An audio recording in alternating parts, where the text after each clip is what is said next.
Hello दोस्तों, आज हम आपको दिखाएंगे एक ऐसी जगह जिसे देखकर ही बनाया गया था आगरा का ताजमहल, जो दुनिया के 7 अजूबों में से एक है। और ये जगह जो है दिल्ली के हज़रत निज़ामुद्दीन की जो बस्ती है उसी में मौजूद है। रोड के एक साइड आप देखेंगे हज़रत निज़ामुद्दीन की दरगाह और बंगले वाली मस्जिद है, और रोड के दूसरे साइड हुमायूं का मकबरा है। ये रोड है, और ये सब्ज़ बुर्ज जो हमें नज़र आ रहा है, यहीं से सर्कल से आप हज़रत निज़ामुद्दीन की दरगाह भी जाएंगे, और यहीं से तकरीबन मैक्सिमम 100 मीटर्स होगा। और अब हम एंटर कर गए हैं हुमायूं का मकबरा। ये जितनी भी जगह मैंने दिल्ली में देखी है, एक्सप्लोर की हैं, तो सबसे शांत, सबसे पीसफुल और बहुत ही खूबसूरत अलग फीलिंग है इस जगह पे। और इसे दिल्ली का ताजमहल भी कहा जाता है, क्योंकि ताजमहल इसी से मुतासिर होकर बनाया गया है, इसी से इंस्पायर्ड होकर ताजमहल बना है। और ताजमहल जो है वो दुनिया की सबसे खूबसूरत इमारत है, मैं तो सबसे खूबसूरत ही कहूँगा। और यहाँ का जो टिकट है वो 40 रुपये का है। काफ़ी रेनोवेट इसे कर दिया गया है। पहले हम दूसरा रास्ता था इसमें एंटर करने के लिए, तो अब तो बिल्कुल रोड के करीब ही इसका एंट्रेंस बना दिया है, तो वहीं से आप एंट्री ले सकते हैं। रात में अब मूनलाइट शो का टिकट भी यहाँ मिलने लगा है। अब मूनलाइट शो होता है रात में, लेकिन वो जो मेन कैंपस है, जो हुमायूं टॉम्ब जो है, वहाँ पे नहीं जाने दिया जाता है, तो उसको आप दूर से देख सकते हैं। तो अभी उसमें वो मज़ा नहीं आता है। ये सामने जो नज़र आ रहा है हमें, ये बू हलीमा गेट है। बू हलीमा जो है, जब बाबर अफ़गानिस्तान से आए थे इब्राहिम लोदी को हराने, तो उसके साथ जो काफ़िला आया था उसी के साथ बू हलीमा भी आई थी। तो बू हलीमा को माना जाता है कि वो हुमायूं की वेट नर्स थी या उनकी लेडी डॉक्टर थी, और इससे ज़्यादा कुछ इसके बारे में मिलता नहीं है। ये इसका मकबरा है, ये बू हलीमा का मकबरा है, जो हुमायूं की वेट नर्स थी, उसका ख्याल रखने वाली थी। और ये इसका जो कैंपस है वो ताजमहल से भी ज़्यादा बड़ा है, बहुत ज़्यादा बड़ा कैंपस है इसका, और इसी को कॉपी करके बनाया गया है ताजमहल। इसी कैंपस में हम और भी जगह देखेंगे, जैसे अफसर वाला हो गया, और मुग़ल सराय गेट हो गया, ईसा खान टॉम्ब हो गया। ईसा खान टॉम्ब को हम एक अलग पार्ट में रखेंगे, नहीं तो वीडियो बहुत लंबी हो जाएगी। तो अभी हम यहाँ पे कवर करेंगे अफसर वाला, और ये अरब सराय गेट, हुमायूं टॉम्ब, और उसकी जो गैलरी है हुमायूं टॉम्ब की, उसको कैसे कैसे वक्त के साथ रेनोवेट किया गया, हम सब आपको बताएंगे धीरे धीरे। 1526 में जब पहली लड़ाई हुई पानीपत की, जब इब्राहिम लोदी को बाबर ने हराया था, तो उस वक्त जो हुमायूं की उम्र जो थी, वो शहज़ादे की उम्र जो थी, वो महज 18 साल थी। तो इस युद्ध में वो लड़ा नहीं था। उसने इस युद्ध को पेविलियन से बैठकर देखा था, और उसकी बारीकियां सीखी थी कि युद्ध कैसे लड़ा जाता है, कहाँ पे किस चीज़ का ध्यान रखा जाता है। तो सिर्फ उसने ये अरब सराय गेट है, और बहुत ऊंचा है ये 14 मीटर ऊंचा गेट है, और उसी वक्त का लकड़ी का गेट इसमें लगा हुआ है। बहुत ऊंचा गेट है ये।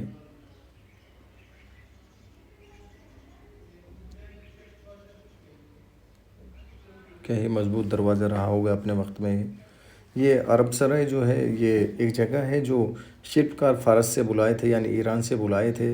ये हाजी बेगम ने इसको हुमायूं मकबरा को बनाने के लिए, तो उनको रहने के लिए ये जगह बनाई थी उन्होंने। अभी उनके कमरे वगैरह जो है वो टूट गए हैं, लेकिन ये वो जगह है जहाँ पर वो फ़ारसी शिल्पकार रहते थे, और जो हुमायूं टॉम्ब को बनाने आए थे।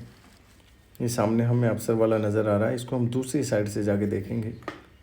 और बहुत ही ज़बरदस्त, बहुत ही ऊंचा गेट है ये, 14 मीटर ऊंचा, और उसी में उतना ही ऊंचा लकड़ी का दरवाज़ा भी लगाया गया है।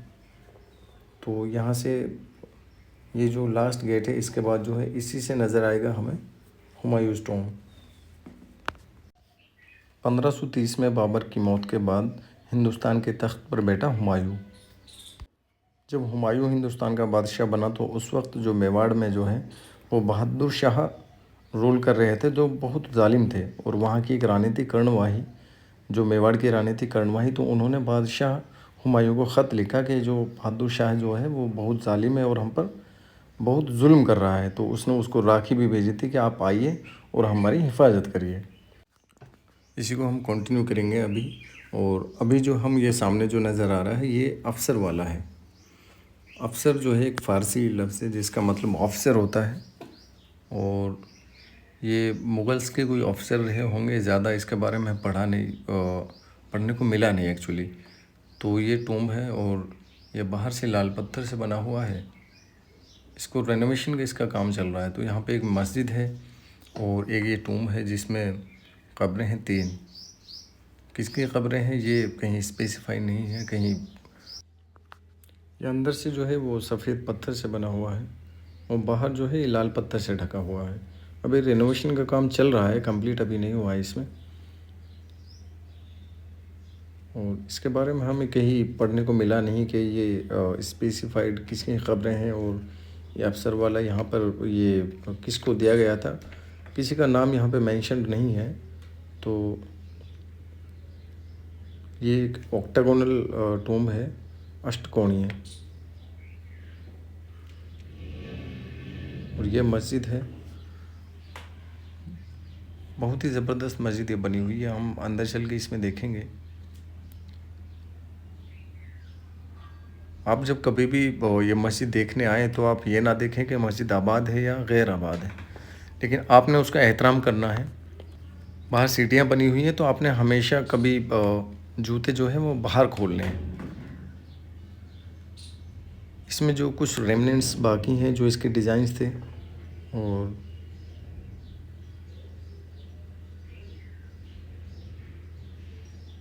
क्या ही खूबसूरत रही होगी जब ये अपने ओरिजिनल स्टेट में रही होगी। ये मेहराब है और मेहराब के ऊपर बनी हुई है एक जाली। कुछ रेमनेंट्स बाकी हैं, बहुत ही वो नीले कलर में वो नक्काशी की गई है, पेंट भी किया हुआ है। जहाँ जहाँ बाकी है बहुत ही ज़बरदस्त वो लग रही है। ये मस्जिद के साइड में जो है ये रहने की जगह है।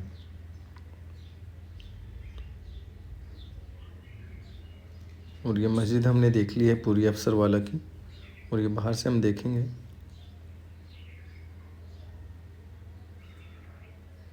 काफ़ी बड़ा कैंपस है अफसर वाला का। और ये एक टूम्ब है, इसमें जो ऑक्टागोनल है, अष्टकोणीय, और एक मस्जिद है।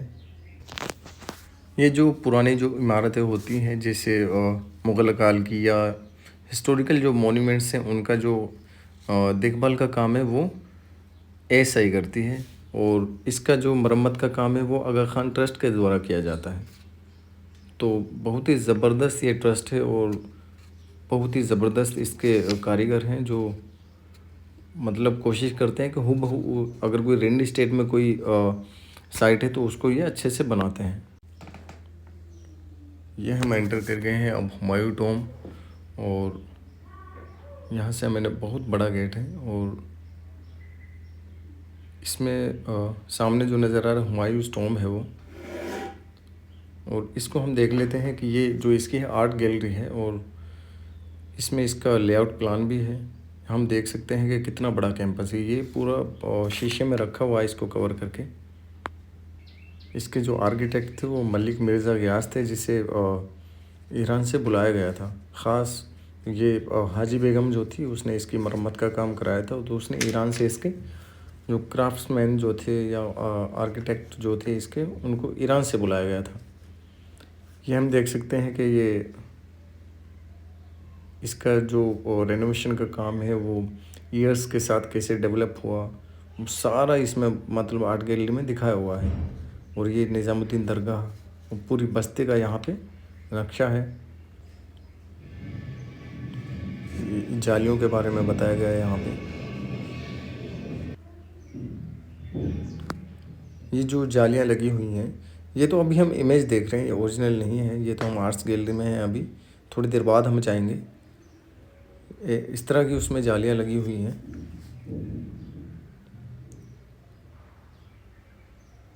बहुत ही ज़बरदस्त तरीके से बनाया गया है। आप ये देखिए कि वो ख़ुद कैसी इमारत होगी जिसको देखकर ताजमहल बनाया गया है। इसमें जो जालियाँ लगी हुई हैं ये हुमायूं टॉम्ब में, इनका एक अलग ही मतलब आर्किटेक्चर है। इसमें आप बाहर से देखेंगे आपको अंदर कुछ नज़र नहीं आएगा, और अंदर से आप देखेंगे तो बाहर का सब बिल्कुल साफ़ दिखाई देता है। कुरानिक वर्सेस ऊपर लिखे हुए हैं। और ये हम देख सकते हैं एरियल व्यू भी यहाँ पे हुमायूं टॉम्ब का दिखाया हुआ है। और ये हज़रत निज़ामुद्दीन औलिया की दरगाह दिखाई हुई है इसमें। एरियल व्यू यहाँ पे हम देख सकते हैं आर्ट गैलरी में। इसमें सारा आप जब ये बगावत के वक्त कैसा था, उसके बाद फिर कैसे डेवलप हुआ, तो सब कुछ इसमें दिखाया गया है और उसको बाकायदे स्पेसिफाई किया गया है। और अब हम फाइनली एंटर करेंगे हुमायूं टॉम्ब, हुमायूं का मकबरा। यही वो इमारत है जिसे देखकर आगरा का ताजमहल बनाया गया। और इसी की कॉपी है आगरा का ताजमहल, जो आज दुनिया के 7 अजूबों में से एक है। आप कभी ताजमहल गए होंगे तो आपने देखा होगा कि ये फाउंटेन जो है वर्किंग था इसका। अभी इसमें जो रेनोवेशन का काम चल रहा है तो अभी ये बंद किया हुआ है, नहीं तो इसमें से पानी बहता रहता है। और ये फाउंटेन इसका बहुत ही अच्छे से इसको चलाया जाता है यहाँ पे। बिल्कुल वैसा ही है जैसा ताजमहल में आप एंटर करते हैं तो एक ऐसा ही गेट आता है, तो वहाँ से एकदम से आप सामने देखते हैं तो ताजमहल होता है। तो बिल्कुल ठीक वैसे ही यहाँ पे हम देखते हैं कि ये भी यमुना के किनारे ही बनाया गया था जब अपने वक्त में। अब तो खैर जो यमुना जो है वो अपनी असली जगह से नहीं बहती है, वो थोड़ा खिसक गई है पीछे की तरफ।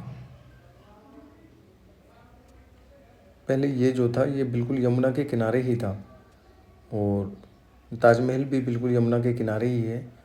बहुत बड़ा इसका कैंपस है और बिल्कुल ऐसे ही बनाया गया है ताजमहल को जैसे ये बना हुआ था। हम आपको बता रहे थे कि मेवाड़ की जो रानी थी कर्णवाही, उसने ख़त भेजा था हुमायूं को कि आप हमारी हिफाजत करिए बहादुर शाह ज़फ़र से। तो बहादुर शाह ज़फ़र ये हुमायूं जो है वो उसकी हेल्प के लिए निकले और रास्ते में जो कलिंजर है जो मालवा में पड़ता था, वही मालवा में रूल कर रहे थे प्रताप रुद्र। तो वहाँ से पहले इनकी लड़ाई हुई प्रताप रुद्र से हुमायूं की, तो फिर प्रताप रुद्र को हराया। तो उसके बाद जो है फिर ये चले हैं मेवाड़ की तरफ। मेवाड़ ये जाते हैं और जो रानी थी कर्णवाही उनके बुलाने पर। और लेकिन अफसोस की बात यह है कि कर्णवाही ने इनको बुलाया था तो इनके पहुंचने से पहले ही उसने जौहर कर लिया था। तो इनको पहुंचने में जो है देर लग गई और उसने फिर इसके पहुंचने से पहले ही जौहर कर लिया। तो उसके बाद इसने जो बहादुर शाह था, जो वहाँ पे रूल कर रहा था, जो एक बहुत ही मतलब क्रूर टाइप का जो आदमी था, रूलर था, तो फिर उसको हराया इसने। तो इसके जो 2 पार्ट हैं, एक नॉर्थ जो है हुमायूं के अंडर में है पूरा, और फिर अब जब मेवाड़ को उसने जीत लिया जो कैपिटल हुआ करते थे चित्तौड़ की, तो फिर जो है वेस्ट भी इसके कंट्रोल में आ गया। तो फिर वेस्ट के बाद जो बचता है वो एरिया बचता है ईस्ट की तरफ।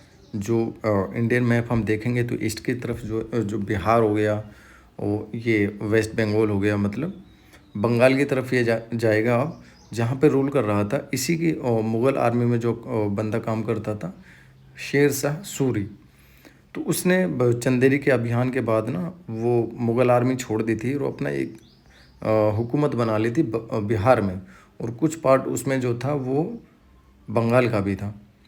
तो फिर जो हुमायूं जो है वो चलते हैं शेर शाह सूरी की तरफ के नॉर्थ हो गया और वेस्ट भी हो गया। तो अब बचता है जो वो है ईस्ट। तो ये चलता है, बिहार में रूलर था शेर शाह सूरी, और तो ये बंगाल की तरफ जाता है कि शेर शाह सूरी जो है इसका रास्ता छोड़ देता है। वो कहता है कि मतलब वो आड़ नहीं आता इसके और इसको बंगाल की तरफ जाने देता है। तो इसमें कोई स्ट्रेटजी थी शेर शाह सूरी की कि ये वापस तब लौटेगा वहाँ से, तो तब हम इस पर हमला करेंगे और तब बाढ़ का भी वक्त रहेगा तो इसको बाढ़ में हम फंसाएंगे। तो फिर हुमायूं जो है बंगाल जीत कर आता है। फिर उसके बाद जो वो घेरा करता है चुनारगढ़ किले का, जिसमें शेर शाह सूरी होता है। तो फिर काफ़ी वक्त वहाँ पे हो जाता है। तो फिर शेर शाह सूरी जो है उसके पास राशन ख़त्म हो जाता है। तो फिर जो है वो एक अपना जहन का इस्तेमाल करता है, और जो हुमायूं जो था वो बहुत ही नेक आदमी था, मतलब इतना दयालु था कि कोई इसके भाइयों ने इतनी गलतियाँ की उनको बार बार माफ़ कर देता था। अपने भाइयों में जो है वो जो हुकूमत थी उसको बराबर हिस्सेदारी में बांटा। और फिर शेर शाह सूरी को जो है शेर शाह सूरी ने इससे कहा कि ठीक है, एक झूठी संधि की इसके साथ, झूठी ट्रीटी की और अपने बेटे को लगा दिया इसके साथ। और वो इसके नुकसान के लिए लगाया था। लेकिन हुमायूं जो इतना सादा दिल था कि उसने ठीक है उस संधि को मान लिया और उसके बेटे को लेके अपने साथ चल दिया। फिर उसके पीछे से जो शहंशाह जो है वो अपने हिस्से में ले लेता है काफ़ी इलाके को और बहुत ही मजबूत हुकूमत बना लेता है। तो हुमायूं का उससे ध्यान हट जाता है। लेकिन फिर उसके बाद ही 1539 में होता है बैटल ऑफ चौसा, जिसमें शेरशाह जो है वो हुमायूं को हरा देता है। उसमें बगावत हुई हुमायूं के ख़िलाफ़ और उसके अपनों ने कईयों ने धोखा दिया उसको। तो उसमें जो है हुमायूं की जो है हार हुई और वो जान बचाकर भागा। तो ये जैसे इसका घोड़ा जो है वो नदी में गिर गया, जो बिहार से जो गंगा बहती है तो उस गंगा में वो गिर गया। तो जब ये यूँ तो बादशाहों को सारे हुनर सिखाए जाते थे, तैराकी भी उनको आती थी, लेकिन वो जख्मों से चूर था। तो वो डूबने लगा तो वहाँ पे एक भिश्ती था जो अपनी मशक लेके वहाँ पे खड़ा था। मशक जो मैं आपको बता दूँ एक चमड़े का एक खोल होता है जिसमें पानी भरा जाता था पहले, और उसको वो मशक लेके वहाँ पे खड़ा था। तो जब उसने देखा कि एक अच्छे कपड़े अच्छी पोशाक पहनी हुई है एक बंदा वो डूब रहा है, तो उसने सोचा कि कोई अच्छा घराने का है। तो फिर वो अपनी मशक को इन्फ्लेट करता है, मतलब मशक में हवा भरता है और उस मशक को लेके वो गंगा में कूद जाता है। तो उसी के सहारे वो दोनों किनारे पे आते हैं। तो वो तारुफ देता है अपना कि भाई मैं हुमायूं हूँ, हिंदुस्तान का बादशाह, और ऐसे मुश्किल में हूँ और तुमने मेरे मुश्किल में साथ दिया है। तो उसका बहुत ही वो शुक्र अदा करता है, कहता है कि अभी तो मैं तुम्हारी मदद करने के पोजीशन में नहीं हूँ, लेकिन मैं तुम्हें एक दिन का बादशाह ज़रूर बनाऊँगा जब मैं आगरा पहुँचूँगा। तो अपना वादा पूरा किया हुमायूं ने। उस भिश्ती को जिसका नाम निज़ाम था उसको एक दिन का बादशाह बनाया, एक दिन के लिए तख्त पर बैठाया। तो उसने क्या है एक दिन के जब उसका एक दिन का राज आया भिश्ती का, तो उसने एक ही दिन में अपने राज में तो चमड़े के सिक्के चलवा दिए। तो यही उस निज़ाम की कहानी है और उसको एक दिन का बादशाह भी कहा जाता है, निज़ाम को जो एक भिश्ती था। ये हम देख रहे हैं ये चारों तरफ से एक जैसा है हुमायूं टॉम्ब, और हिस्ट्री हम साथ साथ बताते रहेंगे आपको। ये नीचे की तरफ गिर जाता है। ये हम साउथ की तरफ हैं, ये साउथ जो साइड है इसकी हुमायूं टॉम्ब की, और ये जो इसमें नीचे है क्योंकि ये तो ऊपर है ना, तो ये असली कब्र जो है वो नीचे है। ये ऊपर बस खाका है, और ये मुग़ल का दस्तूर था कि कब्रें जो है वो नीचे बनाया करते थे और जो टॉम्ब जो होती थी उसको ऊपर बनाया करते थे। असली कब्र जो है नीचे है, वो वहाँ पे जाने का रास्ता भी है। ये भी एक टॉम्ब है और ये बार्बर्स टॉम्ब है, नाई का मकबरा। मैं आपको बता दूं कि हिंदुस्तान में जो हुकूमत रही वो तुर्क की रही।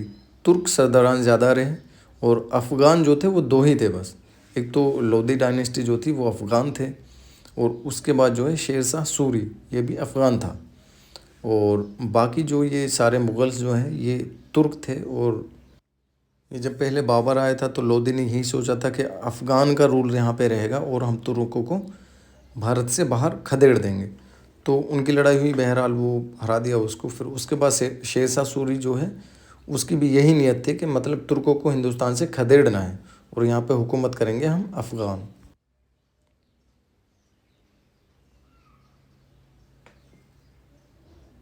क्या ही ज़बरदस्त इसका आर्किटेक्चर है, क्या ही ज़बरदस्त रहा होगा वो आर्किटेक्ट जिसने इसको डिज़ाइन किया।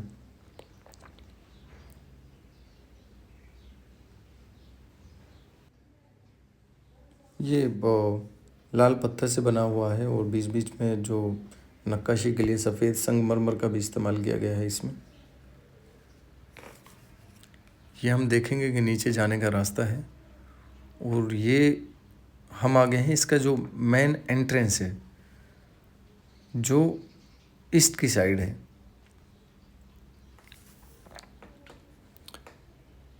इसको इसमें ये जो हुमायूं जो टॉम्ब का जो कैंपस है इसमें तकरीबन 150 मुग़ल बादशाहत की जो मुग़ल बादशाह जो थे उनकी फ़ैमिली के मेंबरान इसमें दफन है।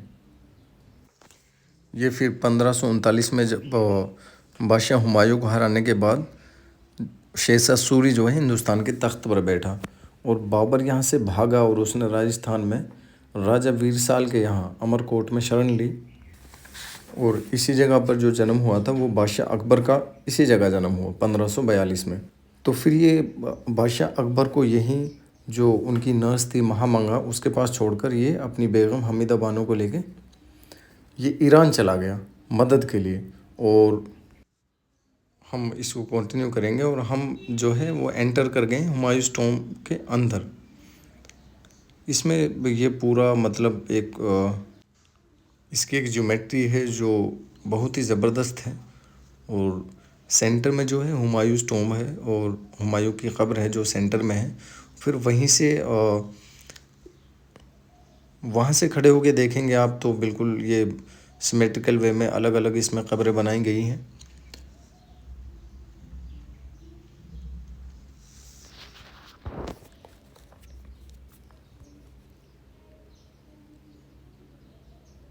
बहुत ही ज़बरदस्त। हम गेट के मतलब अभी लेफ़्ट से हो गए हैं, अब हम राइट में जाएंगे तो यहाँ भी कुछ खबरें हैं।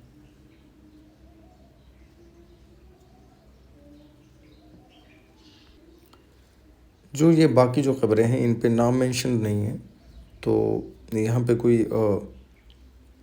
एसआई का बोर्ड भी नहीं लगा हुआ है इनको लेके। ये इसका डोम है, ऊपर से छत है। ये वो जालियाँ हैं जिनका हम जिक्र वहाँ पर आर्ट गैलरी में कर रहे थे। बहुत ही ज़बरदस्त तरीके से ये बनाई गई हैं। अंदर से आप देखेंगे बाहर की तरफ तो बिल्कुल साफ़ नज़र आता है, और अगर बाहर से आप टहल रहे हैं तो बाहर की तरफ से आपको कुछ नज़र नहीं आएगा। और ये हम एंटर कर गए हैं। ये जो सामने हमें नज़र आ रहा है ये सफ़ेद संगमरमर से जो बनी हुई है, ये बादशाह हुमायूं की कब्र है।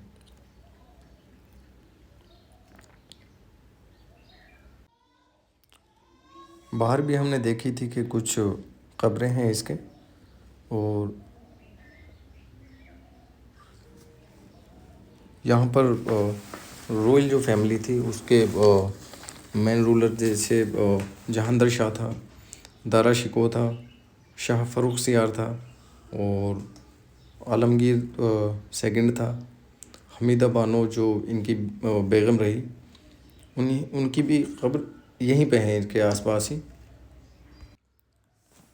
1857 में जब क्रांति हुई तो उस क्रांति के वक्त बहादुर शाह ज़फ़र और उसके बेटे जो थे वो उन्होंने यहीं पे आगे वो छुपे थे, यहीं पे आगे शरण ली थी उन्होंने, और यहीं से वो पकड़े गए थे फिर। खैर वो उसके बारे में हम बात करेंगे जब हम आपको लाल किला किसी दिन दिखाएंगे।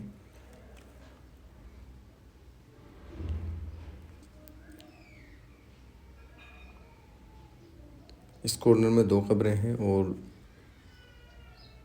इसको अच्छे से मेंटेन किया हुआ है एसआई ने, और आगा खान ट्रस्ट जो है वो बहुत इसका ख्याल रखता है। और इस जगह को 1993 में जो है वो वर्ल्ड हेरिटेज साइट का दर्जा मिला था। और बहुत लोग यहाँ पे फुटफॉल इतना है कि मतलब बहुत भीड़ यहाँ पे रहती है।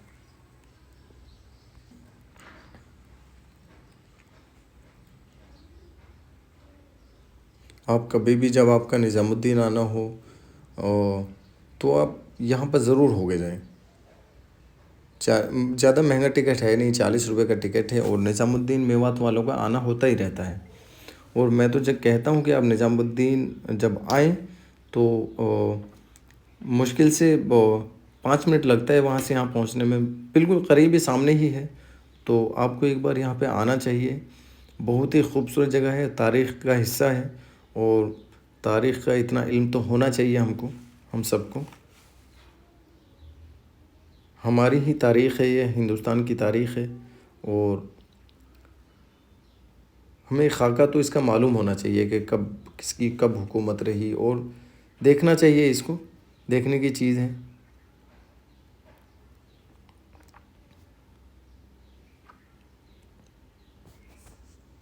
अब हम इससे बाहर निकल रहे हैं।